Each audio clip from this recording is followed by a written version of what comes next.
Prólogo. Publicado en el Reino Unido hacia fines de 2009, este primer y breve libro del crítico musical y teórico de la cultura Mark Fisher lanzó no pocas ondas de choque en círculos culturales izquierdistas británicos, hasta rápidamente propagar su acerada diagnosis acerca de la actual crisis sistémica a otras distancias geográficas. Esta traducción es ahora la oportunidad para calibrar el alcance de estas ondas y la pervivencia de un concepto, el realismo capitalista.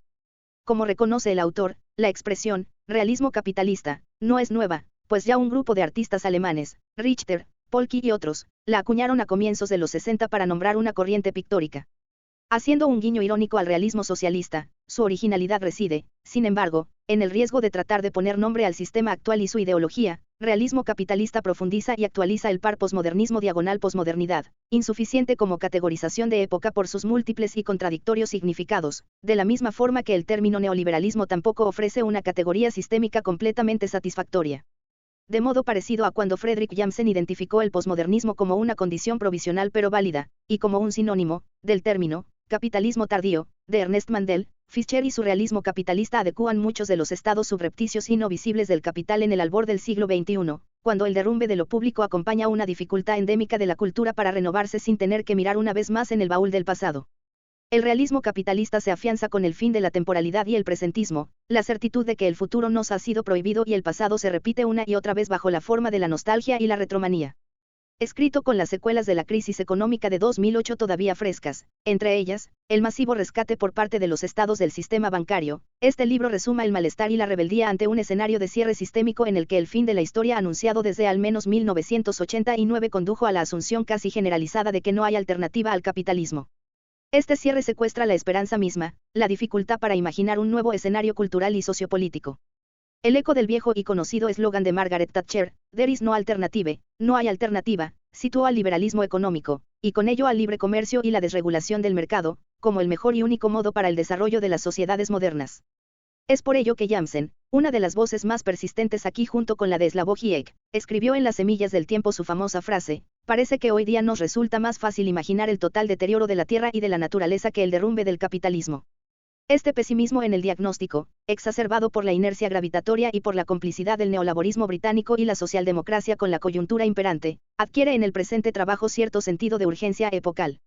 Es sin dudas esa urgencia lo que esta lectura irradia ahora, y el lector no podrá desdeñarla, presente como está en la forma de la propia escritura de Fischer.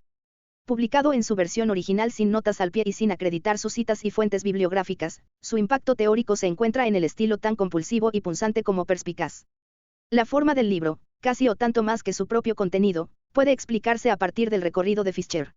Nacido en 1968, en 1995 se unió a la Cybernetic Culture Research Unit, un colectivo de investigación interdisciplinar formado por estudiantes del Departamento de Filosofía de la Universidad de Warwick. Allí coincidió con Sadie Plant, autora de Escrito con drogas, y con el aceleracionista Nick Land, precursor de un modo de pensamiento en el que se intersectan postestructuralismo, cibernética, ciencia ficción, concretamente cyberpunk, y también cultura árabe. Pero es en la década posterior cuando, con el seudónimo bloguero de K-Punk, Fischer incuba su proyecto crítico, no precisamente en soledad. K-Punk es revelador del potencial subversivo alojado en el interior de algunas herramientas tecnológicas ambivalentes del capitalismo tardío que, dependiendo de su uso, pueden ser radicales o conservadoras.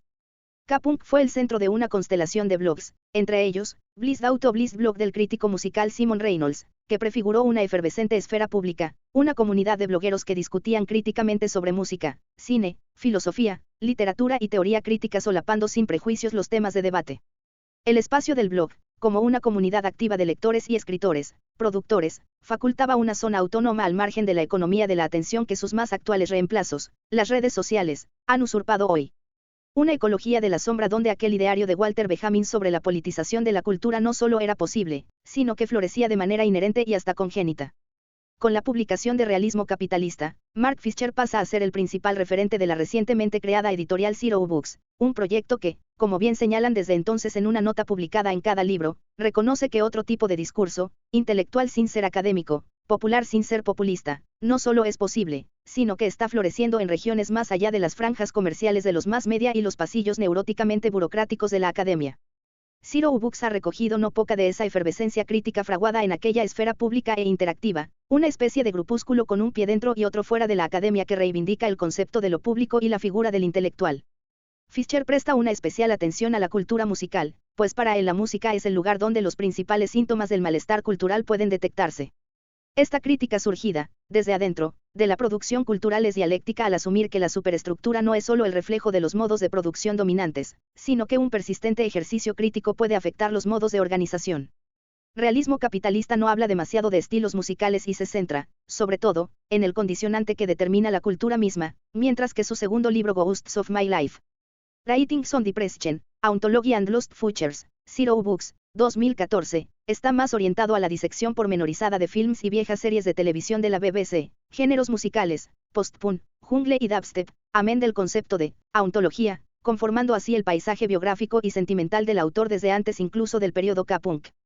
Realismo capitalista indaga en numerosos callejones sin salida alumbrados por el neoliberalismo, la situación del trabajo en el posfordismo, la disciplina versus el control, la negatividad o el modo en que el capitalismo incorpora plácidamente en su interior al anticapitalismo y que se resume en la pregunta, ¿qué pasaría si todos estuviéramos de acuerdo con tu propuesta? Pero son dos los ámbitos más estudiados, ambos vinculados con la experiencia personal del autor, a saber, la educación y la salud mental, analizados en su ineludible interrelación. A partir de su vivencia como profesor de secundaria, Fischer define con precisión las patologías de los desórdenes de hiperactividad juvenil dentro del capitalismo en relación con lo compulsivo de la cultura de consumo. Lo que médicamente se llama dislexia deviene ahora en poslexia, la capacidad para procesar la densidad de imagen del capital es infinitamente superior a la necesidad de leer. En el adolescente actual, existe una subjetividad posliteraria, una interpasividad centrada en la inhabilidad para hacer cualquier cosa que no sea perseguir el placer y la gratificación inmediata. Fischer captura esta paradoja neoliberal de la felicidad a partir de lo que él denomina la hedonia depresiva. Si la depresión se caracteriza habitualmente como un estado de anedonia, la condición a la que se refiere está marcada por todo lo contrario. Encontramos aquí una llamada a repolitizar el ámbito de la salud mental al vincular enfermedad y posfordismo. Y si los desórdenes en la memoria tan comunes en la juventud no fueran sino la consecuencia de una parálisis en el sentido de la temporalidad y la sensación de estar viviendo dentro de un presente continuo sin comienzo ni fin, día tras día. Siguiendo a Christian Marazzi, Fischer apunta que, si la esquizofrenia es la enfermedad mental que señala los límites exteriores del capitalismo, como quieren Deleuze y Guattari, el trastorno bipolar puede ser la enfermedad mental propia del interior del capitalismo. Ya sea en el trabajo posfordista o en la academia, los ubicuos sistemas de evaluación y la autoevaluación, las auditorías permanentes y la postergación indefinida de los deberes conducen a un cuadro psicológico donde impera la ansiedad perpetua y la insatisfacción.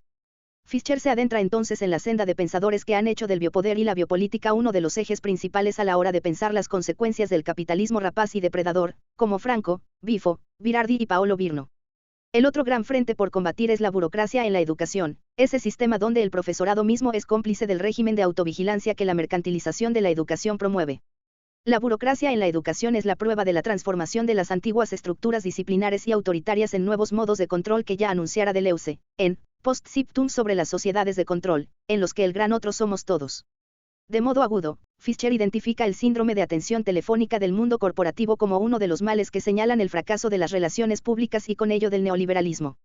Esta angustia del call center no solo remite a Kafka y su crítica al totalitarismo tradicional en El Castillo, sino que, bajo la lupa de Fischer, se torna en una crítica al estalinismo de mercado, que es mucho más kafkiana, surrealista y perversa que la antigua burocracia tendida alrededor de la autoridad jerárquica y centralizada.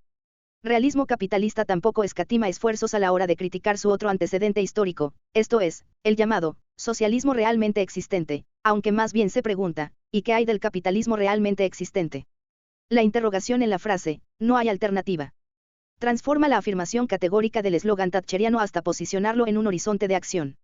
De la publicación de este libro a hoy, se ha producido un avivamiento de la izquierda en no pocas latitudes, incluido en el seno del laborismo británico, al que ha contribuido la consolidación de una esfera pública cada vez más acostumbrada a los postulados de la teoría crítica y con la que históricamente ha sido uno de sus objetivos más nobles, la crítica al capitalismo. Para Mark Fischer, cualquier estrategia anticapitalista a seguir en el futuro inmediato debe optar radicalmente por una reducción masiva de la burocracia en una nueva batalla por el trabajo. No es pequeño el objetivo, mayor es la voluntad. Pello Aguirre.